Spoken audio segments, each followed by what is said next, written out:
Greetings, valued poll list listeners and watchers. Glad to have you with us again for another wonderful episode with the Next Gen Nerd, me, CJ, and my buddy Hector Mire, Faith and Fandom. What's going on, bud?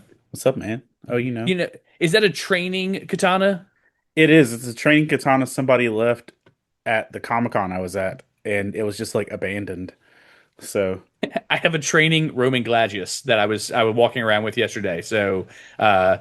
Uh, in fact, one of the kids we had a small group yesterday, and they grabbed it and they're like, "This is a lot heavier than I thought it was." I go, "Yes, please don't hit somebody with that. Like that'll hurt. Don't do that." So I was annoying people at Dungeons and Dragons last night, swinging a sword around while we were love sitting at a it. table. So yeah. Love it. I mentioned in the past my middle child, Zeke, he's been reading manga like it's his full-time job right now. And so now he walks around with a fake katana, constantly taking it out and swinging it around because that's what he's doing. And so I've been making lists of other forms of melee combat that we need to watch so that he can appreciate. And I was like, all right, Gladiator, let's cue up the Are You Not Entertained scene. Okay. Patriot with Well, two tomahawks. I just realized that my middle child has a full Zenitsu cosplay, so I might be mailing that to you Oh, because he would lose his mind. she is definitely outgrown it and uh both stature and interest. So So, for anyone watching and listening, if you've not bought any of Hector's devotionals, things like that, I think it was one of your devotionals that you were talking about how your kids have like all the cosplays that they've done over the years, and they are like pieces of who they were and their interests, kind of like a little scrapbook. Am I on the right track? Was that in one yeah, of your yeah, that was devotionals or in one something of else? those. So I would encourage you guys pick them up. They're all on his website, faithandfandom.com. And I .org. use them as family devotionals on our vacation and thoroughly enjoyed them. So a little plug there. Go ahead and buy some stuff. Send the boy some love. So I'm going to say .org .org. My apologies. just I because just Google Faith and Fandom. some other dude has faithandfandom.com and it makes me sad because he's got like a Star Trek devotional he hasn't updated in 9 years. But But whatever, man. who's counting? Who's counting? Is that the calendar behind you? 2,482 days since updated the Star Trek devotional. Is that what Yeah, that yeah, is? because I just want the domain name. He might be willing to sell now. You could probably look it up. Who is this? And say, hey, $50, bro. I'll even post your devotional on a separate page so you can keep it up here. Better put the word out. Get ready for the nerd out. Better put specs on. Better break necks on. I cut handsome checks for my expansion sets. They call me Obi-Wan. Act like you know me, son. We are glad to have you guys with us today. We're going to be doing several things. We're going to be talking about some comic book news. We're going to be going over some tips if you've never collected comics before, things for you to think about. We're going to go over some comics that we've read over the last couple weeks, and we're also going to look for spiritual content in those, enjoying that. Another little cross plug, if you've not checked out Save Points podcast, it's also part of the Love Thy Nerd podcast network. They did an episode recently on the things you love, like having worship in those. And that's what we're talking about when we're reading comics, like looking for opportunities to see God moving in these stories. That's why we love good stories, because we know the greatest storyteller. So we're going to talk about all those things. And I just want to kick it off, hand it off to Hector. Hector, where's some news in comics? You are our news desk. Here Uh, comes the in, news. in terms of comics, just three things that kind of stood out to me just in the last news cycle. That well, one, the Supergirl trailer should have already dropped by the time y'all are watching this. So that's dropping tomorrow by our recording standards time. So I wasn't even planning on that one, but but I just realized that Wonder Man officially got renewed for season two. Whoop, whoop. And Wonder Woman I found really impressive, and I'm grateful. I honestly didn't expect it to get a season two though. Um, but Wonder Man's going to get a season two. Punisher: One Last Kill has officially been announced for May 12th, which is also my birthday. So if you want to celebrate my birth by watching John Barenthal go "Ugh" several Yes. times, you can. Yes. Also, on a side note, if you're familiar with Sketchy Sermons, he's a Instagram and art channel and stuff like that. Sketchy Sermons has a Bible, like Thomas Nelson Bible, that called the or the Sketchbook Bible, where he's done all the illustrations for the Bible, Hmm. coming out on May 12th as well. But so that's one, and then the other one was that I haven't. It's in my notes. Brain just went foggy. Doodaloo. Wibbly wobbly timey wimey. Yep, it's all of those things. Where's the the page? Oh, let's see. What was the other note? Oh yeah. Spider-Man Uh, trailer. yeah, the Spider-Man trailer. Spider-Man Brand New Day. Set two records. One, by the numbers that I've seen reported, it is the first movie trailer to hit 1 billion, and that just straight up shuts a window. But it's also the first trailer to hit over 730 million in 24 hours. So, and I just that's weird to me because I figured if anything would have been, it would have been like No Way Home or some Doomsday stuff or any other Marvel movie, but I just find it funny that Brand New Day got that kind of traction. So why do you think it did? I watched a video where this guy was breaking down pieces of it and going, "This is what they're doing right. This is what they're doing right." Why do you think the excitement is there for another Spider-Man movie? I think realistically, it's the simple fact that we've had one, he's the first Spider-Man to get 4 movies straight, True, true. and not And just we four. really don't want to count Tobey Maguire's third one. We don't want to do that. Like that doesn't feel right. Like when it's yeah. But continue. Sorry. But he's the first Spider-Man to get four straight. He's been Hmm. Spider-Man for 10 years, and outside of his Spider-Man movies, you've also got the Avengers movies. You've also got Hmm. Civil War.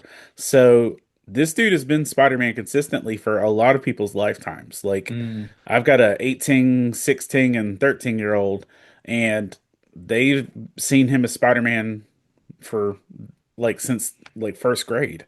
Yeah. Um, Plus, we're all chronically online more than we used to be. So maybe that True. plays a factor.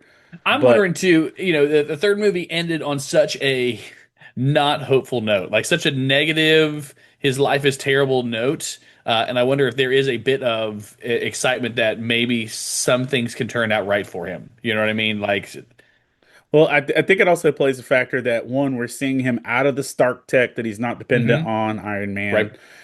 We get Frank Castle doing Punisher things in there.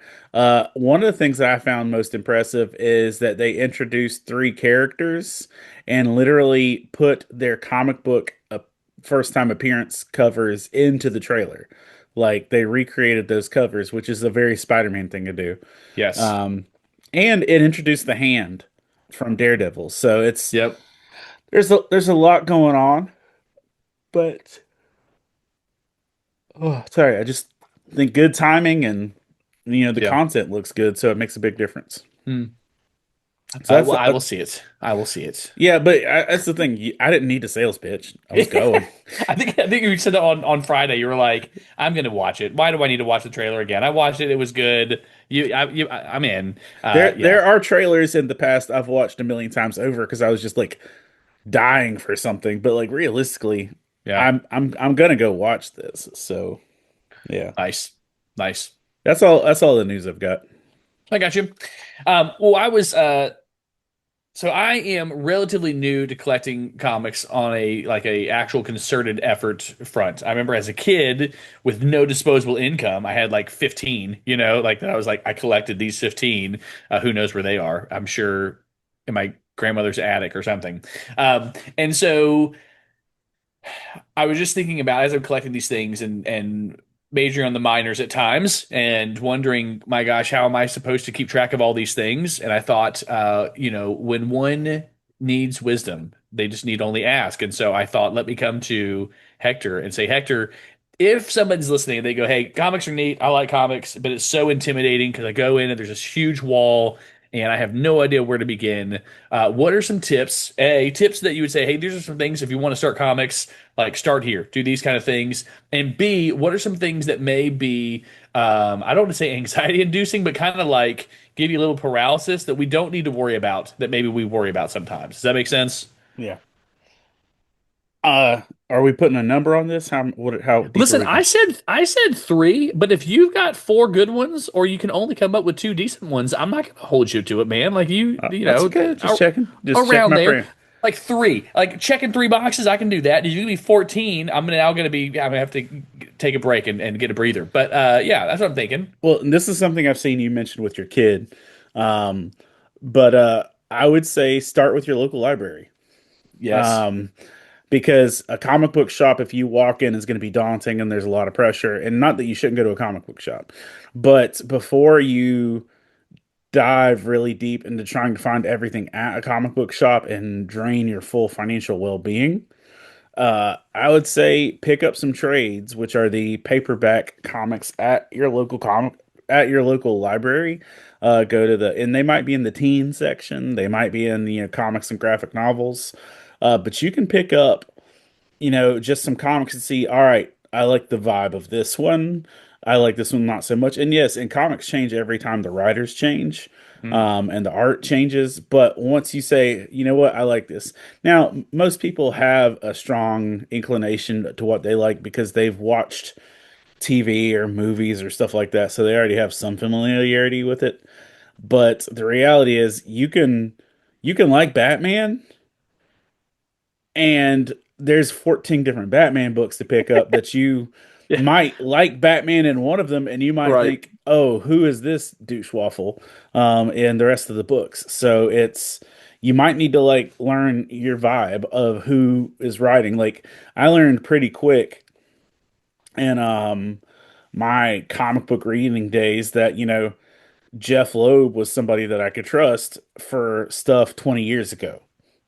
Um, I may not say that as confidently now, but 20 years ago, Jeff Loeb was dropping stuff like Hush, and Jeff Loeb was creating Red Hulk, and Jeff Loeb was creating stuff like that. So sometimes it's about finding the right writer, an Mm. artist combo, because I know wholeheartedly if from like my adult generation of buying comics that if Jeff Loeb was in it, if Jim Lee was in it, right now I can say personally right now I trust Tom Taylor's writing. I trust Tom King. I trust uh Chip Zdarsky for some things. I trust like different people for stuff, and I think if you have to spend your entire financial well-being into finding out who you like reading, you might find yourselves quitting sooner than later. So Yeah. just checking out books at your local library is probably a good start. Yeah, and so a couple things, words that you use that maybe some may not know. So a trade is about is it's 8 to 10 issues that are bundled together, right? And so you have your individual comic books, Between then you have like 6 to 12, yeah. usually. And so it gives you kind of a general story arc, right? So you can pick it up and go, hey, this is kind of generally what's happening.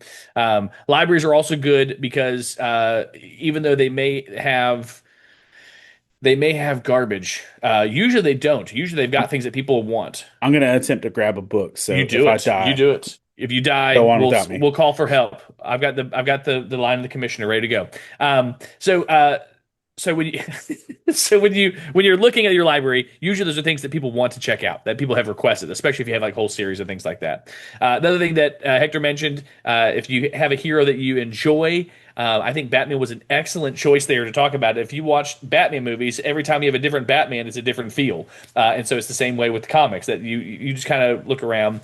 Well, one thing I really appreciated that Hector didn't realize he was giving a tip was he started talking about the things that he enjoyed, and so if you know somebody that you trust that is into comics, asking their thoughts and their advice and saying, "Hey, what should I read?"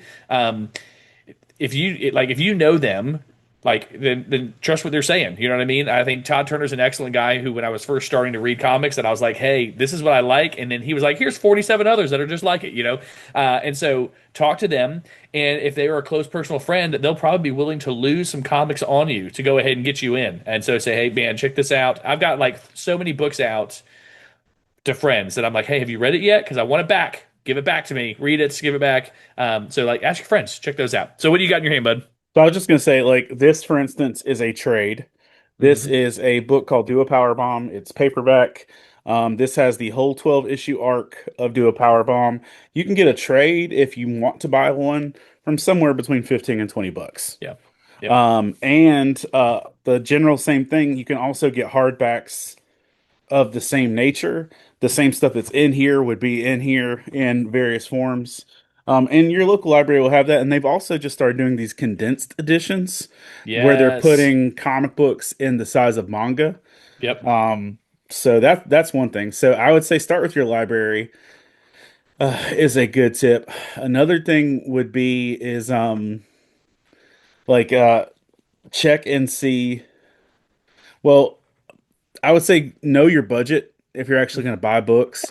And be Listen, I remember it was several months ago when I came to pick my comics up, and the stack was like this big. It was huge, and I was like, "Oh my gosh, I have a problem. I need to fix this." Like I was like trying to like spread it across three different credit cards so it didn't look as bad. Yeah, know your budget. Like know how much you got to work with. and here's the deal: comics are expensive. Hmm. The average book in my pile is $5 to $6. Hmm. Which when I was a kid they were $2 or $2.99 at some points. But like know your budget because like if you just grab books and get to the counter, you're gonna hurt your feelings. And you're gonna hurt it bad. And And you don't want to put them back because you look like an idiot going, "Oh, yeah." You're just be stuck. Just yeah, yeah. so knowing your budget or like having having a set amount, and you can even say like if you find one thing, one of so I'd say know your budget's your second one. But a third thing is too if you're at a local shop, um, go ahead and make a pull list Hmm. of what if you find something you like, make a pull list because one of the most frustrating things is if you find a book that you like and you start reading it, and then for some reason you don't make it to a comic book shop for a couple weeks, And and you miss issue 4. you miss issue four, and you might not find it again without having to order it online or something crazy like that. Um, and which isn't the worst case scenario, but you also have no guarantee that if you aren't continually buying a book, there's no guarantee your shop's going to keep carrying it either. Right. Yep. So if you find something that you love, make sure you put it on your pull list. There's a book that I love that I would love to be reading right now. Um, that I'm the only person at my shop reading this book. And so and even though it's on my pull list, I'm still not getting it. Mm. Um, but I would say that like that's another big thing. And also just generally speaking, uh, know that if you're doing this for collecting or if you're doing this for stories. Oh yeah. Because if you're doing this for collecting, yes, you should probably invest in bags and boards and do all the things to keep them out of sunlight and get the boxes and don't do all that jazz. Um, Personally speaking, I just read the stories. Like, and if something comes off as like, ooh, this is treasure or something like that, I'll be great. I just try and keep all my stories together because, like, I've got a couple medical grade filing cabinets full of stories that are completed that I may never read again, but I want to keep the whole story together. So, Yeah. And that's if you that. want a quick collection, like quick, like done, Todd Turner's put his whole collection up for 10 grand. So you can buy all of them for 10 grand and have it ready set collection ready to go. A So full collection just like that. boom. Just drop Um, 10K and it's done. Now, and this also might be another thing is you should try Webtoon. Okay. Webtoon has just made a partnership with Marvel and Disney and Star Wars. Like all of one of Darth Maul's recent books is going to be free to read on Webtoon. Mm. There was a whole Jason Todd or Red Hood and the Outlaw series that was on Webtoon, but also like there's things like DC Universe or whatever it's called now, where you pay a monthly subscription and you get access to comics to just read Yeah. on your Kindle or phone or wherever. So Yeah. And some gems I found, if you have an Amazon membership, you can get Amazon Prime free downloads on Kindle that are some really good stuff. So, like the new Supergirl movie, we talked about the trailer earlier in the show. Like that run is what, at least when I read it, was on Prime for free. So I could download it, watch, and read it for free. And then your library, in addition to having print stuff, they've got probably digital subscriptions as well to like Hoopla and Libby and things like that, where you can find some neat stuff. So those are good tips. What are some things that you say, hey, don't worry about these things? Like, quit worrying about these things. Don't stress about these things. What are a couple things, Hector, that if we want to collect comics, we shouldn't worry about them? Don't worry about this. I hate to say this way, but stop worrying about it being worth resale value and money. Yeah. Yeah. Because growing up as a kid in the 90s and the 80s, Man, I um, got 800 Beanie Babies. If you want to buy them, I've got them ready to go. everybody and their mama thinks they're comic books that were are valuable just Everything. because they are in the 90s. Most comic book shops are going to laugh at you if you roll in with something from the 90s because the 90s overprinted everything. And yeah, if you're doing stuff just for monetary value, you might be able to like buy a couple ones and get them graded and do all these things. But I would say do it for the love, because there's better ways to earn money. Mm. Because this ain't it. Uh, you can, and you might be able to make some money with it. But I would say stop worrying about that. I would say, um, like, let go of the guilt of stopping midway through. Man, it's like Uh, you read my notebook, man. uh, Yeah. because I don't know how many series I've finished that I was miserable like 75% of the way through the book because I didn't enjoy it, but I'd already spent XYZ money on it, and now I felt like I just had to finish the story. You want to It, show you what stresses me out? This right here. The Marvel checklist. Like, don't forget to get all these other issues so you know what's happening. Like, that right there stresses me out. I got to buy all those to know what's happening. yeah, Drives me crazy. there's a Don't do it. kid, there's a kid in my church who is wanting to read this new Spider-Man Death Spiral series. And his they don't go to a comic book shop. They just literally said, Pastor Hector, can you go get all of these books for me? And so I went to a comic book shop on Wednesday. I was like, look, homie. And like the shop owner literally went into his personal collection to pull out two of the issues that were already gone. Um, so it's hard, Yeah. but I would say those are some of the things. But also like, don't sweat the covers as much. Mm. Like the covers are only going to matter to you, and if you're trying to sell them. Like so, if you have to buy a variant cover or it's just not your jam, uh, that's another thing. I say let that go because like Yeah. if I just feel like that one of the biggest things that can suck the joy of actually reading comics out is trying to look at it just as a financial commodity. Mm. What about the yearly events? What are your thoughts on the yearly events? For those that don't know, every studio has these yearly events where you have to buy 47 books for this continuous storyline across, and it's just for like June and July. Um, Or I Christmas or or Christmas or spring break or Hanukkah, whatever. Like it's just a random whatever. You don't have to do it. Like there'll be another yearly event more than once a year. and let's say for instance, if you're reading Nightwing and Nightwing gets caught up in a crossover event, it's okay to skip those months. Like in if the part of you that wants to just have it complete, I get it. But if the storyline's bad in those crossovers, it's not going to be great. mm, Part of Nightwing's run at his peak storytelling got ruined by some like monster men crossover stuff that just lowered the quality heavily. But there'll be specials, there'll be crossovers, there'll be stuff like that, and that's cool. But if those things really matter, pick it up but in a trade later. Don't because here's something else you need to understand. I love buying individual books. Yes. But you can get an individual trade for a third of what it costs to actually buy these comic books. That 12 issues, you can get a trade for $24. 12 issues at $6 a piece yes, yep. is a lot more money. So, Also, use you are the guy that doesn't watch the episodes as they come out. You wait till the whole season's done anyway. So I don't not depends on the show. depends on the show. You literally said those words on a podcast on Friday. Yeah, depends on the show. That was just for Invincible. Just for Invincible. Okay. All That right. was just for Okay. Invincible. I'll watch other stuff, but I don't care enough about Invincible to That's watch it fair. week to week.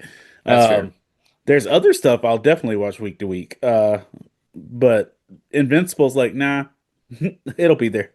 Mm, So I also know Invincible isn't new content. Like, like it's a new animation, but it's also an old book. yeah. So yeah, Speaking of new books, shall we jump into our pools? yeah, let's do it. All right, so we've got a stack of books here that we've collected over the last couple weeks.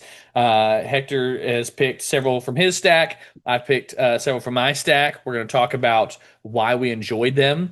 Hector already has his spiritual content picked out. I'm excited to hear that. Mine we'll find along the way. I I may go, before yeah, before we go, I'm going to show you ones that didn't make it. okay, This is the rest of the books I bought for this month that didn't, okay. or for these 2 weeks that didn't Oh, go you do in. yours and I'll do mine. Okay, so X-Men number 25 was just okay. Um, Still good. Nightwing, and this is the first issue in a new arc, and I'll say this is much better than the last arc. But this issue is literally Nightwing picking up a witch hitchhiker, and that's the whole book. Okay. Um, Weird. Uh, Planet She-Hulk is good, but not top of the list material. Uh, Detective Comics also a new arc with and this I think this is yeah, this is Tom Taylor. This is somebody that I said I trusted their writing, but this is Black Canary and Green Arrow moving into Gotham. So it's more of a Brave and the Bold type situation. Psylocke Ninja number 3, still getting a little bit better. Wonder Woman, better story, but also is kind of a future situation, is dealing with Wonder Woman's daughter in the future, which was still kind of refreshing. Also enjoyed Brutal Dark, the murder mystery noir book, but still not top of the list. And then also, I got rickrolled. I thought this was a new book and it was old. But this is Mm, Batman Arc M, and it's it's totally an old backstory about what Arkham is, and it's from months ago, and I bought it thinking it was new. So I was wrong. I got one of those a couple weeks ago. Yeah. But those are Uh, the books that did not make so I've got a shorter list of books that didn't make it because my budget is lower. My budget's it. smaller. So Absolute Green Lantern. There's not a whole lot going on here. Like I'm wanting to like stick it out, but this one's getting close to getting on the cutting room floor. Like that one's getting ready to get cut. Uh, Predator Bloodshed. I said I wasn't sure I was gonna pick up the second one. It wasn't bad. It wasn't bad. It was kind of interesting getting to know this character, but it wasn't enough. And I just like saying Yautja. I just like saying that when I'm reading it. So Iron Man number 3, not bad. Yeah, not bad. I'm still gonna be keep picking this one up. Um, yeah, but it wasn't enough. It wasn't bad. Plenty of Modoc, maybe too much Modoc. And then you're going to bring this one up a little later, but Just League Unlimited. Um, yeah, so interesting stuff in here, but didn't make the cuts.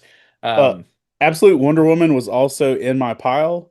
But I had this, if we are going 4 books and then a spiritual, this would have been in there. I got This you. is just Zatanna versus Wonder Woman in more of a battle, and it's good. There's nothing Okay, that would make me say stop reading, but I got also you. wasn't the best one. All right, so you want to start? Sure.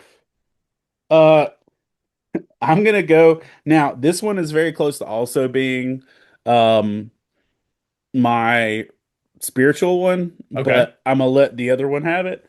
Uh, Hands down, the best book I read this month. nice. I heard good things about it. This is Superman number 36. But if you aren't aware, at the end of DCKO, Clark is gone. He's Hmm. not dead, but he's somewhere else. Right. And so this book picks up with Superboy Prime setting down roots in Metropolis with Lois helping him get set up. And this is Superboy Prime in his full I'm in my redemption arc era, and he's being a hero, and it's genuinely fun. It's genuinely entertaining.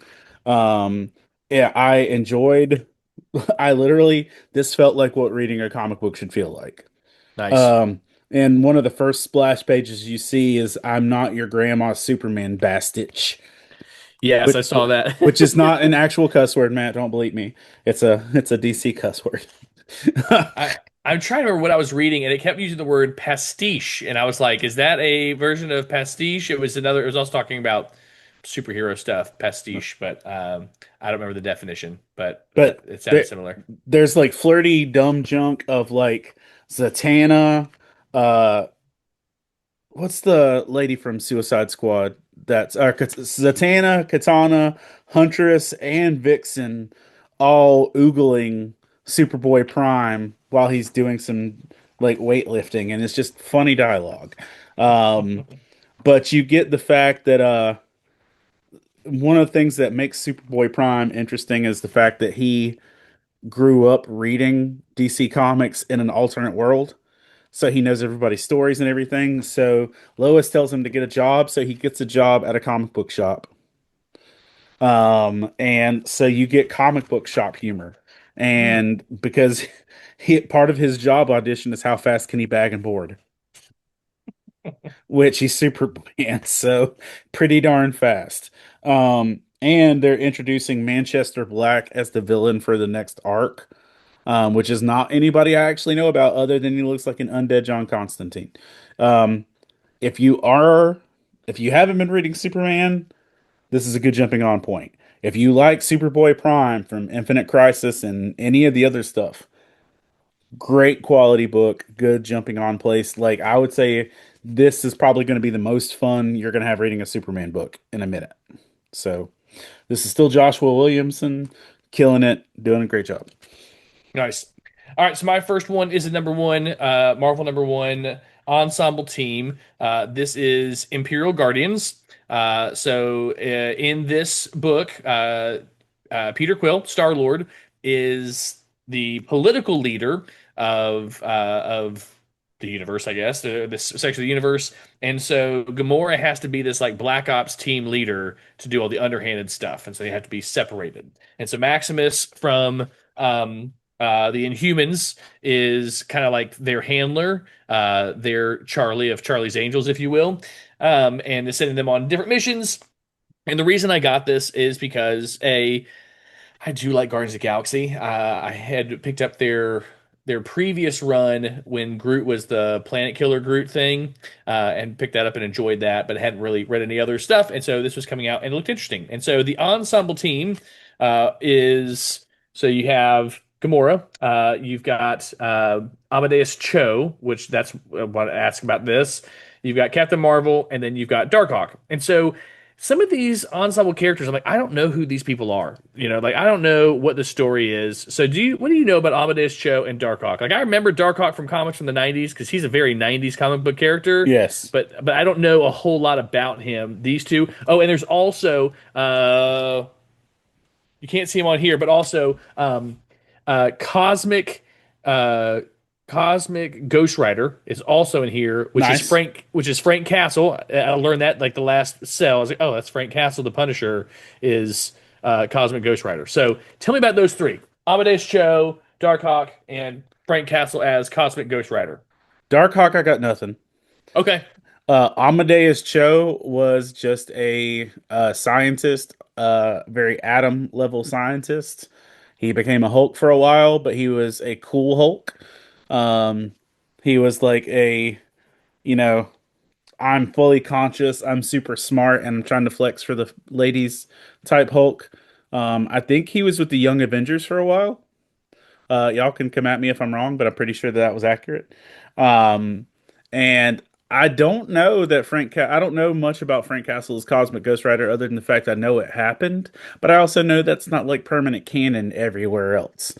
of Because course. because he's still the Punisher right now. So, um, but yeah, that's about all I know. Darkhawk is pretty of like I could tell you he's a Marvel character, but that's about as deep as it get. I want to say that Amadeus Cho also was with the Defenders for a while.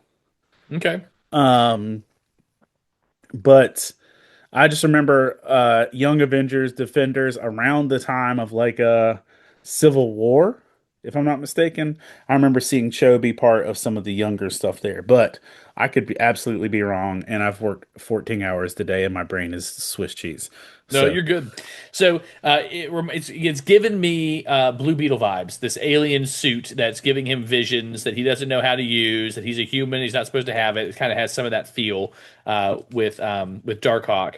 I was trying to find. It goes over like all the titles of the Cosmic Ghost Rider, and like there was something else besides. Frank Castle, the Punisher, and Cosmic Ghost Rider. There's something else. There's another title he had, but it's definitely I'm definitely picking up book number two. This is gonna be a short run. I think it was already like four books and it's done like before it even came out because Marvel's Marvel. Their Marvel is really marveling. They're being very Marvelistic, and so I'm gonna get more of these to learn more. But Maximus is up to something. Wouldn't you know it? Don't trust Maximus. So that was book number one for me. What you got? Okay, we've been talking about this since the last issue, and I even sent you a picture of it. You Uh, did. Harley Quinn number 60, the Bat Quinn begins. Yes. Which Um, that costume is in the Justice League Unlimited comic. yeah, she's in there with that. Yep. Um, and because at the end of Justice League Unlimited, they like give all the villains who helped out a chance. So we'll talk about that in a minute. Yep. Yep. Yep. But not only was this really good, this was probably the funniest comic book I've read in a very long time. Oh yeah. Like this had absolutely no right to be in my polls. This had absolutely no right to be as good as it was. This was a treasure. This was funny, and if you are a comic book nerd, this is way funnier than it really should have been because she's quoting deep cut Batman stories like they're her internal monologue. Like, for instance, just to start you off with how this Joker, and I know I'm bending a book, fight me. Um, We're in it for the stories, not the monetary value. Did yeah. you listen to the first 20 minutes of the show? Come on, guys.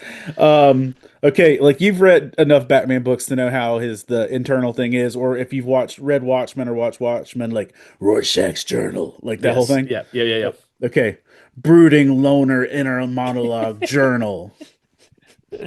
It's like Throat Cutter Hill has changed in the time I've been gone. It stinks of rotten hope and curdled in the sun and filled with maggots and other gross serious stuff. S- Bangarang.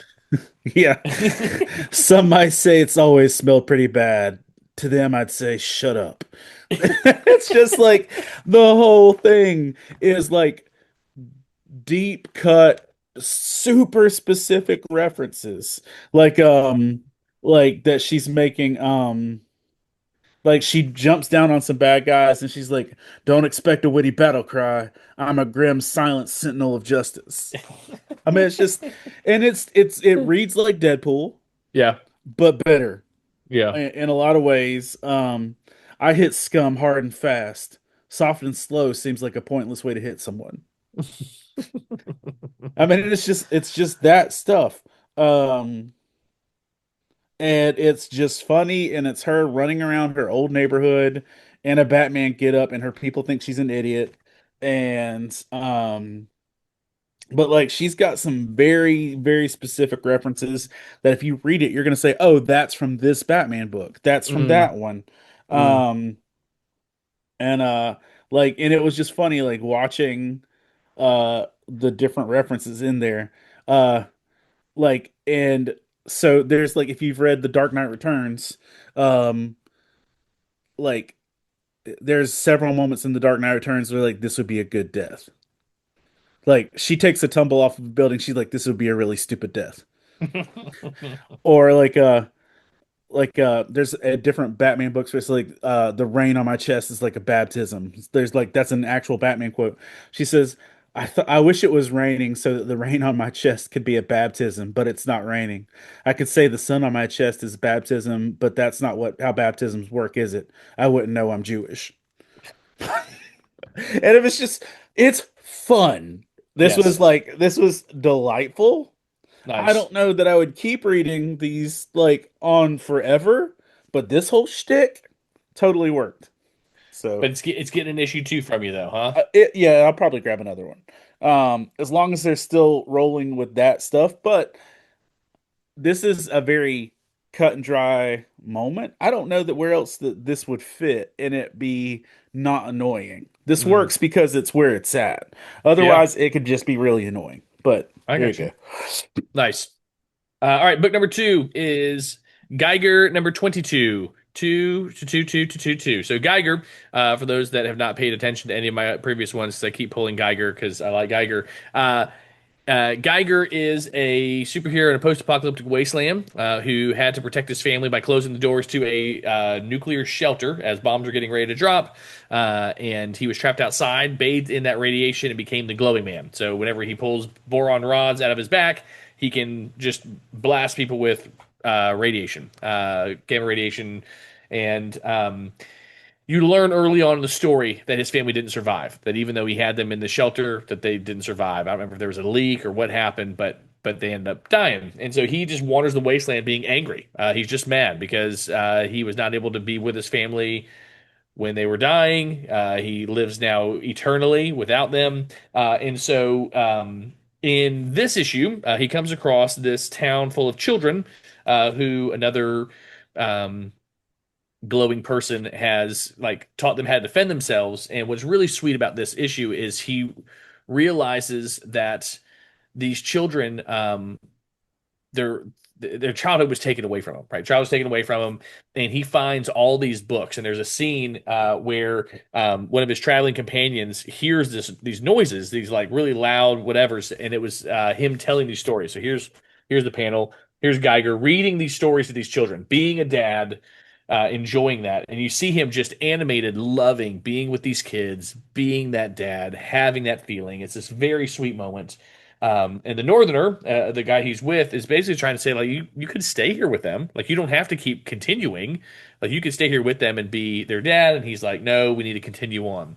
And so they continue on, and they end up finding this door, and that's the way that the Northerner works. He keeps walking through these doors, and it sends him at different points in time. And the issue ends with Geiger waking up on the lawn of his home with his children playing outside. And we're going to see what happens on the next issue. And when his son looks at him and says, "Dad," and so he's back with his family, and so we'll see what happens. So I love a story where dad gets reunited with his kids, and so I'm gonna keep buying. I'm keep buying Ghost Machine regardless. But definitely now the difference is he doesn't look like himself because the radiation's kind of like changed him a little bit. But I enjoyed it. I enjoyed that. I mean, again, I like dads being good dads. Like I really enjoy seeing those kind of things. And so, seeing him do that with children that were not his, who didn't have a dad, but also him getting to be reunited with his family. I'm sure it's going to get ruined. Like I'm sure he's going to get stripped away from them again. But while he's there, I'm going to enjoy that story. So yeah, that was number two, Geiger 22. On Good Dad Stories, did you ever read Vision, the book that WandaVision came out of? Oh, Uh, Pick that up on a library thing or yeah. on a Kindle. It's like 12 issues, it's two graphic novels. Okay. Um, but there's a lot of parenting and struggling to parent and conversations about God Mm, as parents in Vision. nice. Do you have a devotional on that book in any of your Faith and Fandom devotionals? No, no, I think I was like either already full up or in between things, but like the closest thing is there's a WandaVision Yeah, yeah, yeah, okay. chapter. But I've only read Vision once, and I need to Okay. go back and reread it again. I got you. And but they're memes. Memes? There Perfect. there are memes out there in the stratosphere that I would probably struggle to find again. Um, Book three for me is Superman and Spider-Man. Nice. Uh, which at a whopping $9. Wasn't it like 14 stories in there though? There's a lot. There's a lot. So you shift that around, it's only like 75 cents a story. It's not too Now, bad. I will say this wholeheartedly: the first story that's in here is the full size of a comic book. The first story is Mark Wade writing with George Jimenez doing the art, or Jimenez. Uh, Man, Jimenez. Fantastic story. Like I would if this one story was an ongoing book, I would subscribe and I would pay in advance. who are the main characters in that one? This is classic Peter and classic Clark, and they are on assignment together as journalists, but they're also as there as a tag team superhero duo. Okay. And it's Clark and Spider-Man showing up to investigate something, and Brainiac and Doc Ock have teamed up, and it So many is tentacles. So many tentacles. and his tentacles get turned into kryptonite tentacles, Of course. of course. Um, but literally, dude, this is so fun. Um, like, and then you get like pages like this where Spider-Man says, "I bet you're not this impatient with Batman." Like, and it's wonderful. This was a great read. And kryptonite is like in the air around this thing, so Spider-Man has to save people, has to save Superman. Spider-Man gets crushed under a thing of rubble, and it's like, you know, not not my first pile of rubble, like type situations. Dude, there's just lots of good stuff. It was fun, and it was just joyful to read. Nice. Uh, but then you get stuff where, and this was probably close to my second favorite. I don't know. There's a lot of good stuff. As you know, I'm a Tom King fan, and I think that Tom King writes Lois and Clark better than most people. Mm, Uh, there's a couples team up of Lois and Mary Jane, yes. and it's Tom King writing Lois and Mary Jane, penciled by Jim Lee, and Scott Williams doing the inks for it. Um, but it's got Superman and Spider-Man fighting Sentinels while Lois and Mary Jane have a conversation about their boys. I told And you, Variant Comics did a like a breakdown of that issue. They were talking about that issue, that story in particular, and really yeah, they enjoyed it as well. but like, look at the Jim Lee art of Yeah. Superman about to like fastball special Spider-Man. Like, just it was wonderful. Gambit pops in. We didn't need Gambit. Um, there's a thing of Superboy Prime trying to get the symbiote suit, which we mentioned. Hmm. I'd say honestly, personally, uh, probably the weakest chapter in here is Spider-Man 2099 versus Batman Beyond and Mm, Superboy. It's not mm. bad. There's a thing where Jimmy Olsen is up against Carnage. And The that's a thing. redheads. Yeah. There's just some stuff in here that is great, and some stuff that isn't like stuff that I would naturally like cling to forever, but it is good. You've got J. Jonah Jameson having a like yap off with Jack Ryder, who's the creeper. Um, but the absolute chef's kiss of the whole book. The first story is my favorite. The last story is my second favorite. I'll give that over this. It's Power Girl and Punisher going on a date, but not on purpose. But not on purpose. Power Girl shows up somewhere to go on a date, and her date is being hunted by a group of villains.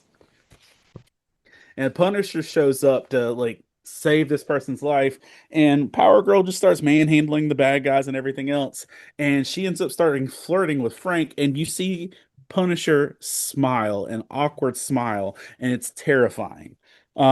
Like look at this awkward Punisher grin. That's right Um, before he murders somebody. That's what yeah, that grin is. Yes. yeah, I've never seen Punisher smile in a comic book like this. Um, she's like, so she says, "Hey, what makes you such a prickly pear anyway?" He says, "I lost my family." She's like, "I lost my whole D planet, and you don't see me putting skulls on my chest." And she says, "What?" And this is where the smirk is. Nothing, just be a real crime. Uh, like putting something over her chest is what he's referencing, and it's just like, Mm. okay, boys, get a room. Um, Weirdo. and she says, "So do we shake hands and say goodnight, or do we continue our little crossover somewhere more private?" And then it's got her flying him across the skyline and then being dorky together. Um, and it was sweet. It was funny. And even though this was a $9 book, I regret nothing. I regret lots of other books, but this one was not it. So Nice. Um, I'm skimming through my next one. which I found very interesting. I've enjoyed this. It's another ensemble cast book. This is in Glorious X Force, and there's characters in here as well that I'm like, I have no idea who these people are. And in this one in particular, there's a whole cast of villains. I'm like, am I supposed to know who these people are? These look like rejects of something that I would have written when I was like 3 years You old, can give four me a years old. shot. I can give it a I'm, try. I'm gonna give you the names and all those things. So the book itself, the Glorious X Force. I may have mentioned one of the earlier issues on a previous You episode. did. Okay, so again, the upshot is Cable's trying to prevent the assassination of Miss Marvel, the first mutant president, and so he gathers this team around him, one of which is the assassin, and so he's trying to figure out who it is. And this one is Boom Boom centric. I've never heard of Boom Boom. Is Boom Boom like somebody who's existed? I don't know. I don't know who Yes, this Boom Boom is. exists. Okay, Boom Boom exists. I mean, I would assume so because you've got Boom Boom, you got Archangel, you got Helverine, which I'm learning about Helverine because I'm like, this is an interesting character. And Cable. I know Cable because I watched X-Men cartoons growing up, so that's how I know Cable. But so in this one, like I said, it's very Boom Boom centric. She keeps repeating the same dialogue over and over again about her backstory and who she is and where she came from. And eventually she finds a garden full of plant versions of her. And I guess there's somebody who makes broccoli people. That's what they keep talking about. Like, oh no, it's the broccoli people again. And I'm like, I don't understand. Well, that might be a Krakoa reference. Um, there was a while there where the X-Men had their own island. Yep, I know Krakoa. Okay, I was just wondering if this was a Krakoa situation because they could grow them out of pods. No, it's legit broccoli, dude. Legit broccoli. Okay. Um, and they're all Tabitha Smith, and they're all saying the same dialogue that she says at the beginning and the middle of this comic. My name's Tabitha Smith. I'm from Roanoke, and they're all saying it at the same time. Um, and I'm trying to find. They're talking about this organization, Hate Hate, and he's making a whole bush. Anyways, super weird. But let me get to the panel with the weird heroes. I gotta find this guy's name. I saw his name earlier. Uh,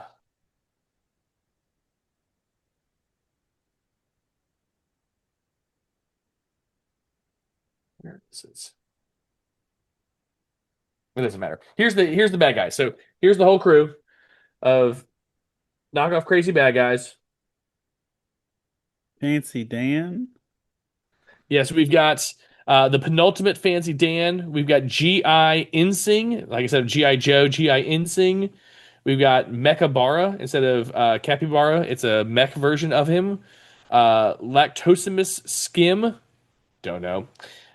Pit, the living outhouse. Stop. These aren't real people. You're not supposed to know them. Lenom Noms, Man Flounder, the Assassipotamus. So like I'm like, am I supposed to know who No, these these are people not are? these are not real characters. You're not supposed to know them.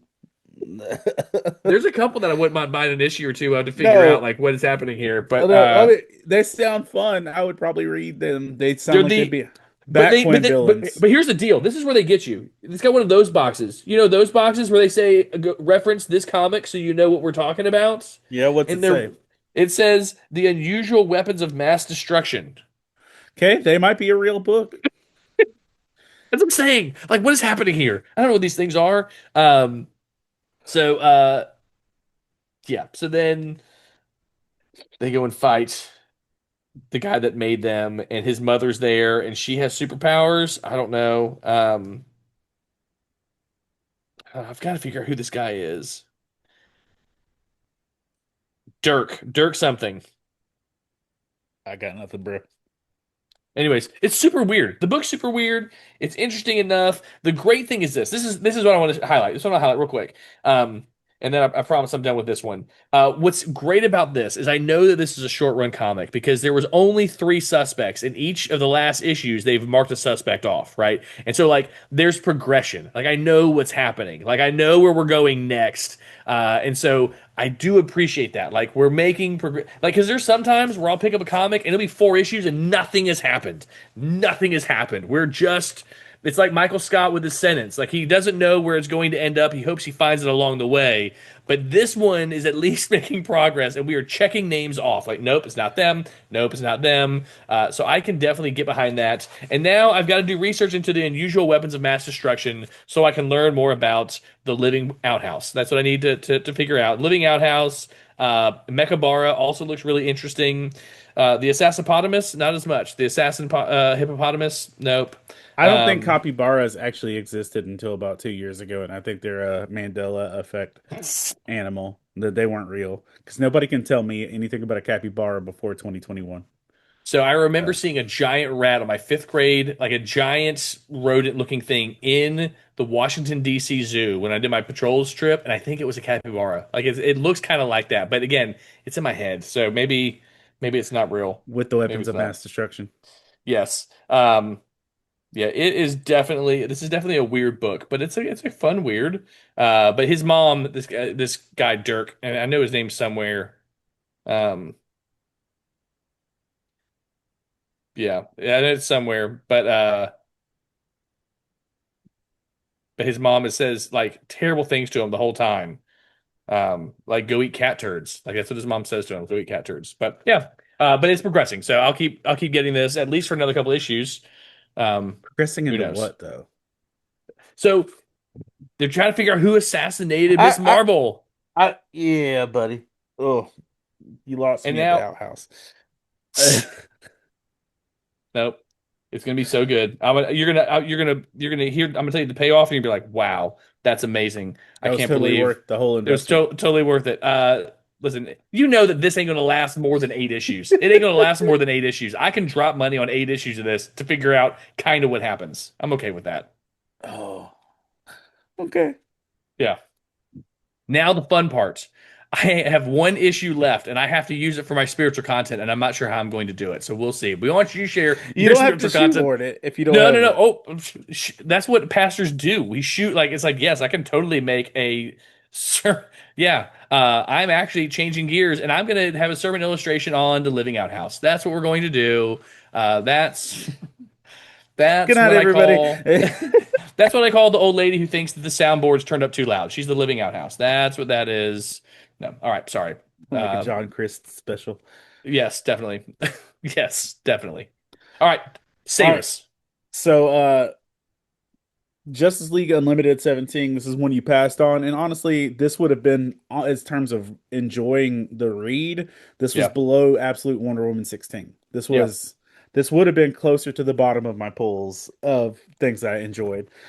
But what made See, it here in the first panel, like I am like, okay, what's up? Let's figure this out. And they don't really come back to this.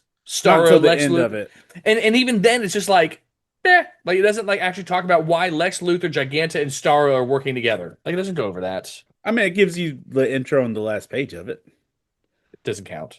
You can't say my last issue was garbage and sign off on that. But continue. I'm sorry. Tell me about the spiritual You had content. an outhouse as a main character, brother. Yeah. No comment. No comment. Continue. But short version, some like they're all reeling back from the whole DCKO thing, and there's some villains who are on the loose. And Stargirl and some other people show up to go deal with it, and the villains are like, "Why are you hitting us? We're just trying to save this bridge from falling." Yes. Yes. Um, uh, and it says, "We know what you did, man. We all felt it. This was Judgment Day. It was over for the whole darn human race, and you just locked us up rather than let us help fight. You ever think about that?" Mm, And he's like, "You shut us out. You don't think your enemies had skin in the game too? Friends, loved ones, people we wanted to protect. If this really was game over, you don't think at least some of us deserved a shot at redemption before the end? You never gave us a chance, not one of us." And it goes through this whole thing about the fact that once they've been labeled a villain, that they're stuck there with no chance of redemption, especially if they're metahumans, they don't have redemptive like things, even parole opportunities as such. And it even goes on a little bit later. like it's got this panel where they're all floating through the Phantom Zone, Hmm. and Wonder Woman says, "In addition, what we've all been through suggests a whole new way of thinking about our enemies." And like I think that was just the big thing is just that on the spiritual content is like how we love our enemies, how we treat people, because the reality is if we see other people, even if they've made honest failures and intentional horrible life choices, if we see people that are as villains can only stay as villains, Mm. uh, then what redemption do we actually believe in? If you'll get there in My Hero Academia if you're not there, but like Deku has like a really great speech towards the end of the series of like that just because you make one mistake doesn't mean you have to remain a villain forever, Mm. and that what does it look like for us to actually pursue redemption for people rather than just continue to isolate them because of their failures.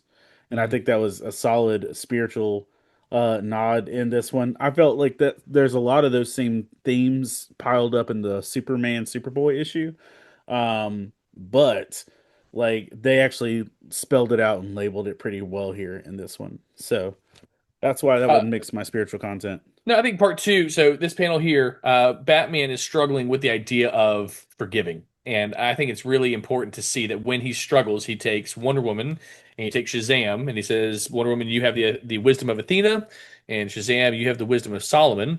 And he goes, "I'm biased. Like I'm not looking at this clearly. I really need to get your input." And I think there's definitely some really good deep wisdom there that if you're having difficulty looking at a situation, finding someone else to speak into it is big. But I think also I think Batman we agree is a very wise character. That's why he's in the triumvirate. That's why he is where he is. And I think that's a big deal for him to be able to see that bias, understand that bias. And we see that in the new Batman run too, with him talking to Joker. Like he is a character who is self-aware, understands his weaknesses, understands his pitfalls, and I think as a Christian, it's important for us to also have those same kind of things. I currently work with somebody who is a villain. Like I don't mean that like tongue in cheek. Like on campus, they are seen as constantly trying to ruin things. Like that's like everyone I talk to.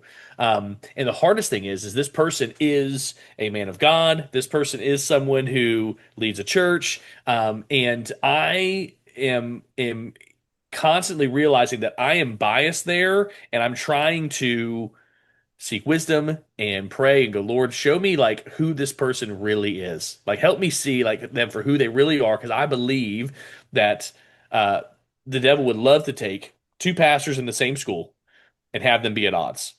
And I think that would be like 100% what he would enjoy doing. And so I can appreciate Batman going, I can see a blind spot here. I can see a problem here. I need to gather some wisdom. I need to have some understanding and apply it. I think that's another really big piece there of good Christian character in seeking wisdom, understanding your blind spots, understanding your weakness, and knowing kind of who to lean on in those moments too was also kind of really good there. That's So solid. There you my go. two You found cents. your spiritual content too. Ninja Turtles. No, I'm kidding.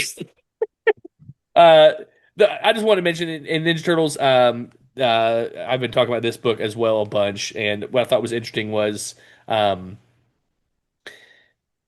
the turtles are all hypnotized and they're like given their dream life, and it was really interesting seeing what their dream life was. And so trying to find where it goes through all of them. Oh yeah, so Donatello is surrounded by technology and has everything he could ever want to invent and build, and that's like his heaven. Leonardo the um, is on the coast, and at the beginning of the series, like he was trying to be one with the turtles in Japan to learn more about being centered, and so like that's where he's at. Raphael, funny enough, is like in some like knockoff Pokemon world where he's like playing with fluffy animals. That's what Raphael's doing. Uh, what do you think heaven would look like for Michelangelo? Probably being with the rest of his brothers. Dude, like, I'm going, his heaven is being human with his brothers and his mother just being together. Like the rest of these, they're all whatever. And it would just spoke to me this idea that somebody who doesn't seem to ever be able to take anything seriously really is at his heart wanting to belong, wanting to be there, wanting to be surrounded by those he loves. And how often do we know that person who seems so pick me, so has to be the main character, and it's this insecurity that's there, that not wanting to be alone, not wanting whatever. And so I just thought it was really interesting looking at their individual dreams, and none of the other three brothers have any of the other brothers there. Like they are alone. And Michelangelo, Mr. Cut Up, his dream is being with his brothers, which I didn't know this. Are the Ninja Turtles like reincarnated from humans? Is that canon? Is that like where we're at? Is that what's happening here? That might be canon in one of those comics, but I don't know that that's a real That's thing. what they're saying here. Like it was that they have past lives and they remember their past lives, and this is just the latest iteration of these brothers and the mother and the father.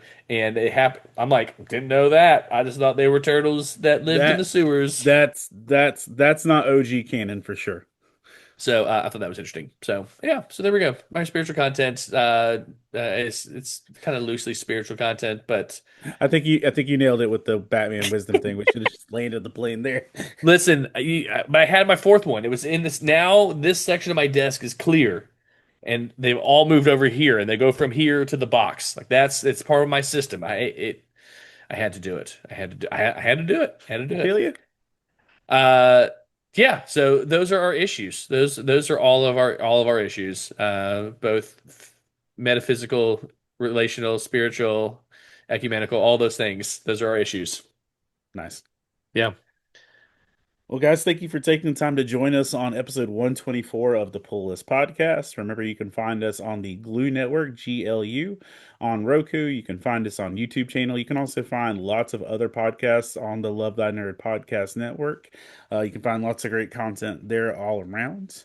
But remember, we are your bi-weekly source of comics, comic news, spiritual content and comics, all these things. So make sure you like, subscribe, rate, share, trifold, I don't know, other verb sounding words. And remember, kids, read more comics. I'm gonna take all 7 continents as a game of risk.